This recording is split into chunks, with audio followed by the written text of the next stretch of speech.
un podcast de Cooperativa. Michelle Bachelet recordó a su padre, citó a Violeta Parra y a Nelson Mandela en la presentación de su candidatura ante la Asamblea General de Naciones Unidas. De la mano de la inflación, la unidad de fomento rompe la barrera psicológica de los 40.000 pesos. Y la ley miscelánea, la moneda busca votos, todavía no la envía al Parlamento, se supone que mañana. En paralelo, diputados votan la idea de legislar el proyecto Escuelas Protegidas. Chocó contra un poste, se enfrentó a los guardias municipales, conducía ebrio y tiene más de 300 multas, se fue detenido. Diputada nacional libertaria en picada contra el gobierno por mantener la misma mugre de siempre, dijo, sobre el estado de excepción en la macrozona sur. En el mundo termina la tregua y todavía no se retoman las negociaciones entre Washington y Teherán. Milei y el Vaticano recuerdan a Francisco a un año de su muerte. Y en el fútbol, a días de la Junta de Accionistas que podría sacarlo de la presidencia, Aníbal Mosa busca el control total de blanco y negro. Estás escuchando el podcast de El Diario de Cooperativa, una presentación de cooperativapodcast.cl. Vamos a las calles de Santiago. Está en curso el desalojo de una casa vinculada al tráfico de drogas ahí en Quinta Normal. Pero hay otros temas también, como el caso de conductor detenido en la mañana en las calles de Santiago Centro. Tenía decenas de multas, golpeó a los guardias, había chocado con un poste, más encima iba curado. Vamos a estar en las calles de la capital en un momento. Estamos con Cristian Aburto. Ha hablado incluso la alcaldesa Delfino de lo que está ocurriendo en Quinta Normal con esta casa, insisto, vinculada al microtráfico en ese punto de la región metropolitana.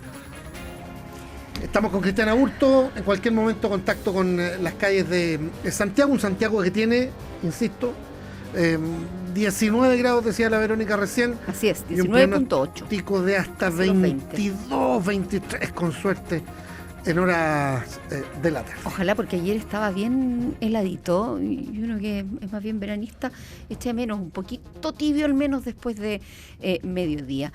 Todo mientras miramos también lo que ocurre en el mundo, miramos lo que ocurre en la capital y miramos lo que ocurre en el mundo con Estados Unidos, que ha demorado la partida de la delegación que tiene previsto viajar a Pakistán para las negociaciones con Irán. J.D. Vance, el vicepresidente de Donald Trump, Witkoff y Kushner, que es el yerno de Trump, aún no han partido hacia Islamabad al mediodía por reuniones adicionales de política en la Casa Blanca. Esto importa porque el alto al fuego con Teherán vence este miércoles, mañana, todavía sin mayor acuerdo a la vista, es lo que dicen los medios internacionales. El vicepresidente J.D. Vance, designado para encabezar la delegación estadounidense, permaneció en Washington durante todo lo que va de esta jornada. Pakistán, que ha instado a ambas partes a retornar a Islamabad, indicó que seguía esperando confirmación de Irán también sobre su participación. La televisión estatal iraní, mientras tanto, difundió un mensaje en el que decía que ninguna delegación de Irán ha visitado Islamabad hasta el momento. Todo se ha complicado bastante desde el viernes pasado, cuando hubo un acuerdo de tregua. Irán, de hecho, restableció o permitió restablecer el tránsito por Hormuz. En ese momento subieron las bolsas que estaban todavía abiertas, bajó el petróleo y durante el fin de semana todo se enredó de tal manera que a esta hora todavía los funcionarios de Estados Unidos ni de Irán se trasladan hasta Pakistán para retomar las negociaciones cuando ya es inminente el fin de la tregua fijado para mañana. Se le está pidiendo a Estados Unidos que alargue ese proceso de alto al fuego, que haya finalmente una solución definitiva. Estamos todos un poquito a la espera y la energía del mundo dependiendo del petróleo allí, del famoso estrecho, con el shock de los combustibles que ha llegado a todo el planeta, también a Chile, por cierto, y ahí está la unidad de fomento que ya tocó los 40.000 pesos. Vamos a estar con eso en un ratito. Calles de la capital, ahora sí. Cristian Aburto, contacto contigo hasta ahora. Buenas tardes. Así es, buenas tardes, porque en la comuna de Quinta Normal, en la intersección de Gaspar Orense con Puerto Seguro, se desalojó y estaba tomada hace más de 15 años y era ocupada para el tráfico de drogas. La vivienda pertenecía a una mujer quien falleció hace más de y que sus familiares nunca realizaron la posesión efectiva de la propiedad ni tampoco estaban asistiendo constantemente al lugar, por lo que fue tomada por varias personas quienes se dedicaban principalmente al narcotráfico. Desde la municipalidad ellos comenzaron a trabajar en este lugar hace más de 8 meses y desde aproximadamente 3 hay un aviso de desalojo con la fecha de hoy, el que se concreta alrededor de 4 personas en su interior, además de 10 perros, por lo que cuando salieron también se procedió con la demolición del lugar que tenía construcciones ilegales. Vamos a escuchar a la alcaldesa de Quinta Normal, Karina Delfino, quien explica los detalles de este. Esta era una casa que estaba tomada hace entre 15 a 20 años, una vecina que falleció y que no se produjo en realidad ninguna herencia, ningún dueño que se hizo cargo. Se tomaron esta casa, personas que se dedicaban principalmente al tráfico de droga, denunciado principalmente por vecinos y vecinas de este lugar, y ahí hemos venido constantemente, ofrecido además distintas ayudas a las personas que quieren salir de ahí, porque siempre se producen distintas situaciones también de las personas que habitan. Ninguna tomó ninguna ayuda por parte de la municipalidad y hoy día ya se produjo el desalojo que está anunciado, notificado por parte de la municipalidad. Como bien decía entonces la alcaldesa, se le ofreció la ayuda respectiva a quienes vivían en esta casa, pero optaron por no tomarla. Ellos eran chilenos y varios tenían antecedentes policiales, pero ninguno vigente. Hasta el lugar llegó uno de los herederos del terreno, quien indica que es alrededor de 130 millones de pesos, que hace un año intentaron venderla, pero fue imposible porque estaba tomada, y que ahora realizarán los trámites para realizar la posesión efectiva. En un hecho paralelo, en Santiago Centro se registró un accidente de tránsito en la intersección de Nathaniel Cox con calle Santiago, cerca del barrio Mata Sur. El accidente cobra relevancia porque el conductor intentó escapar a pie luego de chocar el vehículo contra un poste de alumbrado público. Esto cuando también venía contra el tránsito. Él indicó que se habría quedado dormido y además estaba bajo la influencia del alcohol. Vamos a escuchar al teniente Patricio Andrade de la 4ª Comisaría de Santiago. De un accidente de tránsito acá en Nathaniel con Santiago. En el lugar se encontraba efectivamente un vehículo contra el normal sentido del tránsito, el cual colisionó contra un poste en el lugar, mantiene daños el poste y el mismo vehículo. Se entrevistó al conductor, indica que se habría quedado dormido y según testigo habría venido acompañada a esta persona. Tras un par de diligencias de carabineros se logró verificar y comprobar que efectivamente se encontraba en estado de ebriedad debido a que mantenía hálito alcohólico, rostro congestionado, inestabilidad al caminar e incoherencia al hablar. También se le realizó el examen Intoxilaser, marcó 1.46 grados de alcohol. Bien, el vehículo en cuestión tenía más de 360 multas acumuladas y la documentación estaba totalmente vencida. El sujeto tuvo forcejeos con inspectores municipales y a la llegada de carabineros se procedió con su detención y también se le realizó el examen Intoxilaser marcando 1.46 grados de alcohol por litro en la sangre. En otra información policial, al interior de un taller mecánico en la comunidad se produjo un homicidio con arma de fuego. La situación se desarrolló Ya, evidentemente tenemos problemas de comunicación con las calles de la capital y con Cristian Aburto. Lo primero, sabíamos de esta demolición y desalojo de una casa que estaba tomada desde hace harto tiempo ya, allá en Quinta Normal. Escuchábamos la voz incluso de la alcaldesa Delfino. Entiendo que algunos vecinos llegaron a salvar algunos animalitos que estaban ahí, pero las personas que estaban al interior en su momento han sido vinculadas con redes de microtráfico, con problemas bien graves de tráfico de droga en ese punto de la capital. Y en medio, bueno, lo que ha ocurrido también temprano con este hombre que chocó en Santiago Centro y que tenía más de 300 multas. Ahora sí, Cristian, retomamos. Así es, porque como relatábamos, al interior de un taller mecánico en la comuna de Cerro Navia se produjo un homicidio con arma de fuego. La situación se desarrolló en la intersección de Salvador Gutiérrez con Jorge Lagos y esto se habría generado luego de que el fallecido, un individuo de nacionalidad colombiana, habría estado siguiendo a la hija del dueño del taller, quien sería quien percuta el impacto balístico. Luego del seguimiento, el sujeto habría comenzado a amenazar a quienes se encontraban en este taller mecánico y el hombre luego se retira, pero regresa con un elemento contundente, agrede al propietario del taller, quien extrae una escopeta y le dispara al sujeto a la altura del estómago, quien perdió la vida en el lugar producto de la gravedad de la herida. El fiscal de la Fiscalía Centro Norte, Luis Contardo, entrega más detalles sobre esta situación. Se está investigando el fallecimiento de una persona, un sujeto de nacionalidad colombiana, que el sujeto habría seguido a la hija de la persona que en este momento se encuentra detenida. Este habría ingresado al local, al garage, o al taller mecánico más bien. Adentro se habría producido una discusión y una pelea con las personas que trabajan. Y en ese contexto se habría producido un disparo efectuado por el dueño del establecimiento, el dueño del taller, que le habría ocasionado la muerte al sujeto. sujeto. El disparo, en principio, por los antecedentes que mantenemos a este momento, se habría producido al interior del establecimiento. Bien, cabe recalcar que tanto el ciudadano colombiano fallecido como el dueño del taller mecánico, quien quedó detenido, mantienen antecedentes policiales en un suceso en el que las diligencias quedaron a cargo del ABOCAR y del OS9 de Carabineros, en un caso en el que una de las líneas investigativas es precisamente la legítima defensa. Gracias, Cristian. Buenas tardes. Se renovó una vez más el estado de excepción constitucional para la macrozona sur, que debería estar cumpliendo ya 4 años en un par de meses. El tema genera divisiones respecto de la eficacia de la medida. Claudio Arévalo, buenas tardes.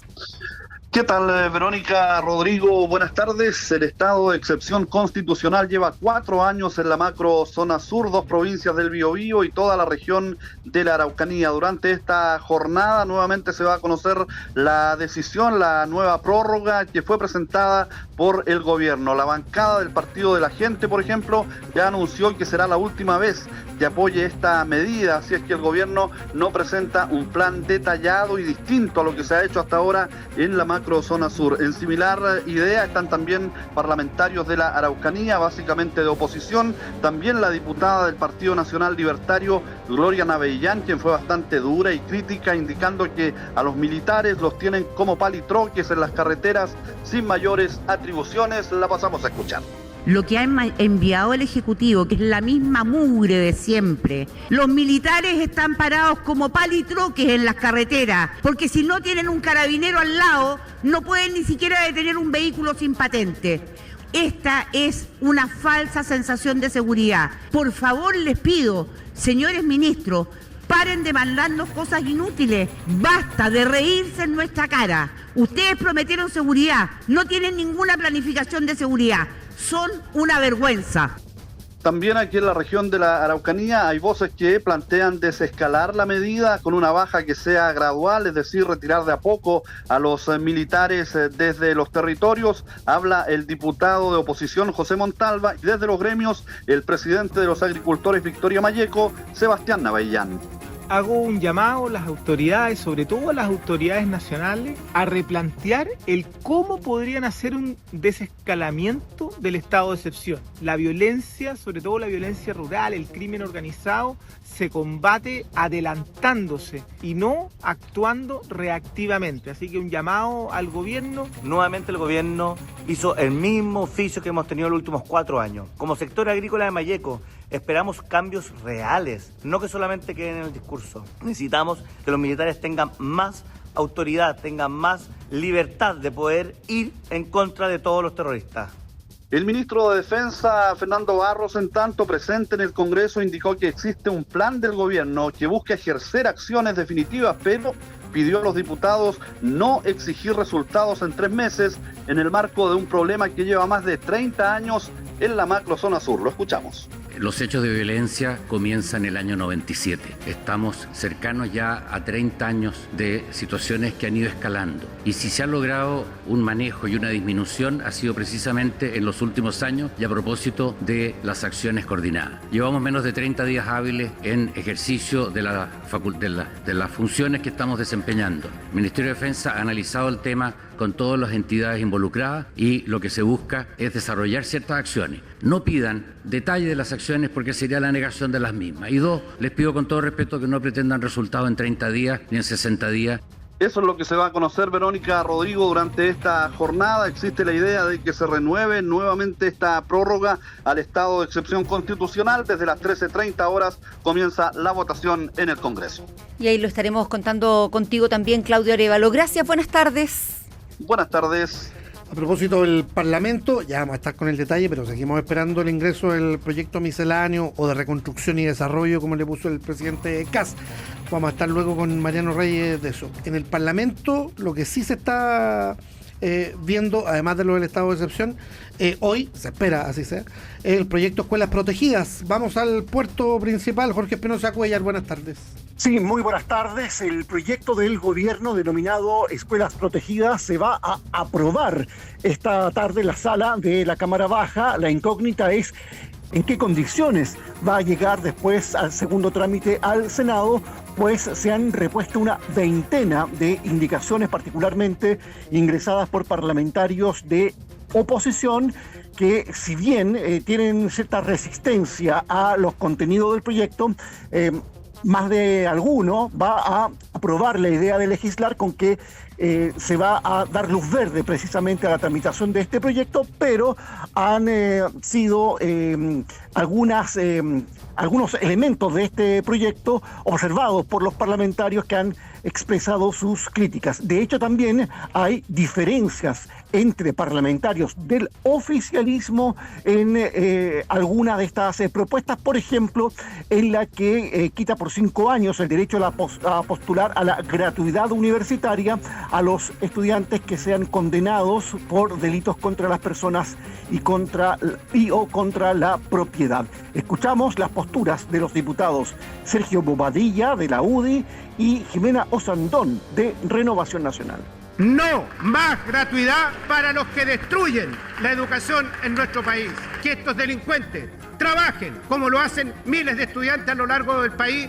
No es lo mismo una persona que comete un delito siendo escolar, en una etapa formativa, que alguien que ya se encuentra en la educación superior. En el caso de los jóvenes, en etapa escolar, aplica una sanción que les impide acceder a la gratuidad en el futuro. Eso es, derechamente, cerrarles el principal camino de movilidad e integración. Esa sanción no debería aplicarse a los escolares de colegio. Otro tema que ha generado un intenso debate durante la jornada de ayer y la de hoy aquí en el Congreso tiene que ver con la posibilidad de expulsar y dejar sin matrícula a los estudiantes que generen problemas graves de convivencia escolar y que como resultado se deban suspender total o parcialmente las clases. Vamos a escuchar desde el mundo de la izquierda al socialista César Valenzuela y desde la derecha al diputado Cristóbal Urruti Coechea. La amplitud con que está redactado permite expulsar no solo a quienes ejercen violencia, sino también a estudiantes que se movilizan legítima y pacíficamente. Advertí de esta situación detalladamente al ministro García Ruminot y no se corrigió, por lo que no puedo sino concluir que el gobierno con esto se está aprovechando de la crisis de violencia para amedrentar todo indicio de movilización estudiantil. Obviamente hay movimientos con una raíz en el anarquismo, en generar caos y violencia, donde participan no solo jóvenes, sino miembros de las comunidades educativas y también adultos, que en algunos casos tienen vínculos directos con los establecimientos. Parte del debate entonces que se ha venido llevando a cabo aquí en el Congreso, donde también en la jornada anterior se definió políticamente a este proyecto como una iniciativa antipobres, porque según dicen parlamentarios de oposición, castiga doblemente a quienes necesitan acceder a la gratuidad universitaria, no así a quienes tienen los recursos para pagarse sus estudios superiores. La ministra María Paz Arzola ha estado tomando nota de las intervenciones, de las peticiones y sugerencias, y esto dijo hace instantes nada más. Nosotros acá no tenemos dobles intenciones, lo que hemos presentado es lo que hemos dicho y si hay algo que no se entiende estamos dispuestos naturalmente a precisarlo.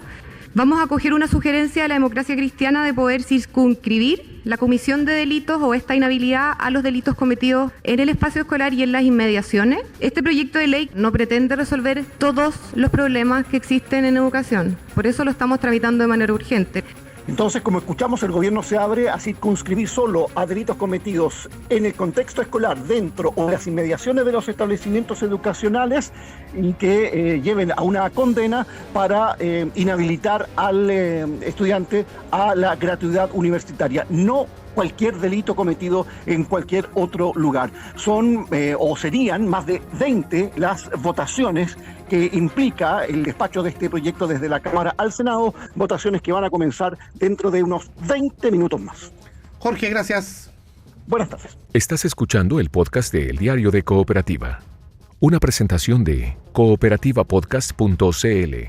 La expresidenta Michelle Bachelet se convirtió en la primera candidata en exponer ante la Asamblea General de Naciones Unidas, todo en el proceso de elección del nuevo secretario general de la ONU. Mientras el gobierno chileno mantiene su decisión de no respaldarla, Camila López, buenas tardes.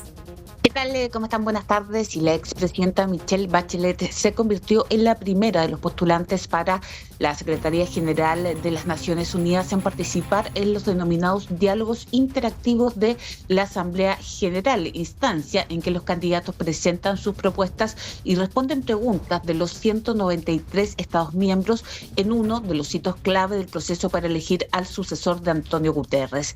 En su intervención inicial, Bachelet planteó la necesidad de recuperar el diálogo entre los países, reforzar la cooperación y construir una ONU más eficaz, representativa y cercana a las personas. Además, la expresidenta expuso su propia historia personal y política vinculada, por ejemplo, al golpe de Estado en Chile y citó: gracias a la vida de la folclorista Violeta Parra. La jornada se extendió por 3 horas con consultas sobre conflictos internacionales, derechos humanos, cambio climático, desigualdad y gobernanza global, entre otros temas. Durante sus respuestas, la ex alta comisionada para los derechos humanos defendió el rol de los organismos internacionales y advirtió sobre el avance de los discursos polarizantes y la desconfianza institucional. En su presentación, Bachelet también sostuvo que ya llegó el momento de tener a alguien de Latinoamérica, destacando lo que la región puede aportar a los debates globales desde su experiencia y sus propuestas. Además, señaló que contar con una Secretaría General fuera de las zonas tradicionales demostraría el compromiso de Naciones Unidas con la diversidad y la representación equilibrada del mundo. Escuchemos parte de la presentación de la expresidenta Michelle Bachelet.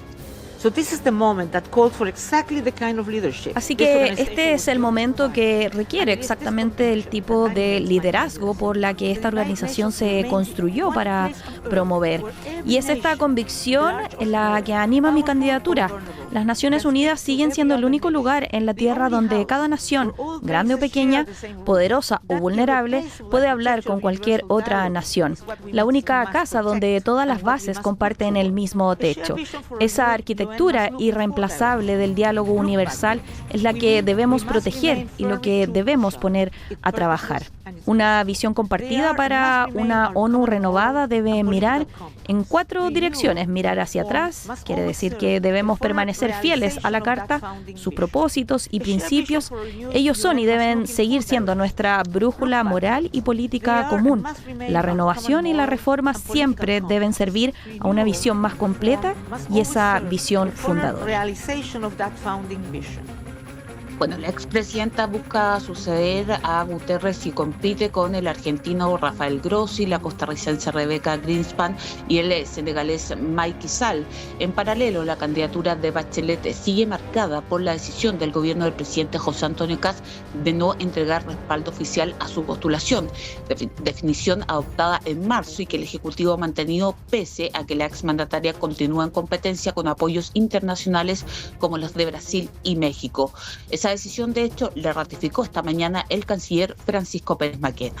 Nosotros, cuando decidimos, lo que comunicamos fue básicamente por la percepción de que la probabilidad de éxito era muy baja debido a la fragmentación de candidatos en la región y también porque teníamos información de que era probable que importantes actores respecto de estas decisiones no estuvieran apoyando la candidatura. ¿Lo de hoy día puede ser clave para su candidatura? No lo sé, pero creo que la situación que nos llevó a la conclusión que implicó nuestra decisión sigue vigente. La definición del próximo secretario general se resolverá en los próximos meses, primero con las recomendaciones del Consejo de Seguridad, donde los miembros permanentes tienen poder de veto, y luego con la ratificación de la Asamblea General. Esta tarde, Cami, es el turno de Rafael Grossi, ¿no? El candidato argentino, y después se retoma mañana con otros 2 candidatos. Sí, esta tarde expone por las mismas 3 horas Rafael Grossi y mañana también en doble turno Rebecca Greenspan y el senegalés Macky Sall, todos también con 3 horas para hacer una exposición inicial y luego las preguntas de los Estados miembros. Gracias, Camila. Buenas tardes. Buenas tardes. Del Palacio de Cristal a La Moneda se anuncia que la Ley de Reconstrucción y Desarrollo, la ley miscelánea, tutti frutti le decían en la oposición, se va mañana finalmente al Congreso. Siguen en curso las conversaciones con, en particular, el Partido de la Gente, con la idea de cómo acoger algunas ideas de la campaña de Franco Parisi, ¿sí? Ya se acogió lo de sacar el límite a la gratuidad. ¿Qué va a pasar? Eventualmente un proyecto paralelo con lo de la devolución del IVA de los remedios o los pañales y otras cosas. En esa línea es que se ha manifestado el PDG hasta ahora, sí, pues, y todo indica que esa conversación avanza. Vamos a estar en La Moneda, hay que escuchar también las voces de los ministros. Es el ministro Alvarado el que ha confirmado la presentación del proyecto mañana, porque hasta ahora se había jugado un poquito al misterio, se habían hecho algunos cálculos, da la impresión de que se estaban buscando los votos para por lo menos garantizar la idea de legislar, si no sería una debacle mayor para un proyecto al que algunos ministros le han puesto todas las fichas, digamos, partiendo por García Ruminó, el secretario general de la presidencia. Y donde se pone presión también desde los ministerios sectoriales, como el ministro Poduje de Vivienda, que dice que se están acabando los recursos, que si no se aprueba antes de septiembre, no va a haber plata para hacer lo que hay que hacer en el Ministerio de Vivienda, para la reconstrucción en particular. Eso es lo que está pendiente en Viña y Quilpué, y también lo del Biobío y Ñuble, los incendios del verano. Dice que se le acaba la plata para reconstrucción el 30 de abril, o sea, en 10 días más. Igual no va a estar aprobada la ley, seguramente. Mariano Reyes, ¿qué tal? Buenas tardes. ¿Qué tal, Rodrigo? Verónica, muy buenas tardes. Mañana termina esta larga previa legislativa que ha tenido el Plan de Reconstrucción Nacional después de varios atrasos. El ministro del Interior confirmó que este miércoles se dará cuenta a la sala y partirá su tramitación, pero inmediatamente después quedará algo paralizada esta reforma hasta mayo, al menos por la semana distrital. En las explicaciones que entrega el Ejecutivo, aseguran que este atraso se debe a los diálogos con sectores fuera del oficialismo, como lo es el PDG. De hecho, ayer hubo 2 reuniones entre la bancada y los ministros negociadores, y hoy en la Cámara los diputados del PDG dijeron que no iban a suscribir el proyecto si es que no se sumaban algunas propuestas como la eliminación del IVA a los medicamentos y a los pañales. Según información reciente, el gobierno se estaría allanando a comprometer un proyecto paralelo para bajar el precio de los remedios y con eso asegurando los votos del PDG. En la bancada sacan cuentas alegres, andan los diputados Javier Olivares y Pamela Giles. Efectivamente, el gobierno ha tenido una intención de acercamiento al PDG que a mí me parece fabulosa. El PDG le planteó las ideas que para el PDG son importantes, que se pudiesen incluir dentro de este proyecto, o si no, entrar en una ley rápida, que el ministro también se comprometió a aquello. Por tanto, hoy día la pelota está tirada por parte del Ejecutivo directamente. Este proyecto se iba a presentar hoy, y no se presentó hoy. ¿Y por qué no se presentó hoy? Bueno, porque el PDG se ha hecho sentir fuerte como interlocutor del gobierno. Vamos avanzando, la gente va avanzando. Bueno, otra presión llega al corazón de La Moneda y desde el propio gabinete del gobierno, lo que ustedes comentaban. El ministro de Vivienda, Iván Poduje, aseguró que la próxima semana se le acaban los recursos para la reconstrucción y que a él no le sirve que la mega reforma salga en septiembre, como es el cronograma de la FEDPRES. Desde La Moneda reaccionó hasta el propio presidente de la República. Escuchamos al presidente José Antonio Kast y también a la vocera, la ministra Mara Cedillo. A todos nos preocupan los plazos y en eso comparto con el ministro de Vivienda que es urgente que tomemos conciencia de que hay una situación fiscal compleja como lo hemos venido planteando desde el inicio. Yo creo que no hay ninguna sorpresa de que hay muchos ministerios que tienen un problema fiscal importante heredado del gobierno anterior. Vivienda no es la única excepción y por eso también es muy importante que avancemos con el proyecto de reconstrucción lo antes posible. Desde la idea original, el proyecto ha tenido modificaciones, hemos ido integrando ideas, hemos ido sacando ideas precisamente para que quede lo más transversal posible y pueda ser aprobado. Bueno, si miramos a la oposición, se va completando el tablero con el rechazo a la idea de legislar. Hoy anunció esta decisión el jefe de la bancada de Independientes PPD, el diputado Raúl Soto, en el primer café de Cooperativa. Creo que acá hubo un repliegue ideológico del gobierno que tomó la decisión política de ir adelante con la idea original, no abriéndose a incorporar propuestas de la oposición y tampoco a la posibilidad de construir un acuerdo más transversal, que es lo deseable tratándose de un tema tributario, ¿no? Por lo tanto, la tramitación evidentemente que es muy cuesta arriba para nosotros. En estos momentos estamos por rechazar la idea de legislar del proyecto cuyo corazón es la baja tributaria a la gran empresa y los más ricos de Chile. Bueno, mañana es el ingreso del proyecto entonces, pero van a seguir los diálogos. Hoy el Comité Político de Palacio se va a desplegar en el Congreso en Valparaíso para sostener diversas conversaciones con las bancadas del oficialismo, pero también con las bancadas de la oposición. A todos nos preocupan los plazos, las palabras del presidente Kast. A la espera de lo de mañana nos quedamos. Mariano, gracias. Buenas tardes. Lo que está pasando. Síntesis informativa de El Diario de Cooperativa. Michelle Bachelet recordó a su padre, citó a Violeta Parra y a Nelson Mandela en la presentación de su candidatura ante la Asamblea General de Naciones Unidas. De la mano de la inflación, la unidad de fomento rompe la barrera psicológica de los 40.000 pesos. Y la ley miscelánea, la moneda busca votos, todavía no la envía al Parlamento, se supone que mañana. En paralelo, diputados votan la idea de legislar el proyecto Escuelas Protegidas. Chocó contra un poste, se enfrentó a los guardias municipales, conducía ebrio y tiene más de 300 multas, se fue detenido. Diputada nacional libertaria en picada contra el gobierno por mantener la misma mugre de siempre, dijo, sobre el estado de excepción en la macrozona sur. En el mundo termina la tregua y todavía no se retoman las negociaciones entre Washington y Teherán. Milei y el Vaticano recuerdan a Francisco a un año de su muerte. Y en el fútbol, a días de la Junta de Accionistas que podría sacarlo de la presidencia, Aníbal Mosa busca el control total de blanco y negro. Aquí termina el podcast de la segunda edición de El Diario de Cooperativa. Encuéntralo de lunes a viernes en cooperativapodcast.cl o en tu plataforma de audio favorita.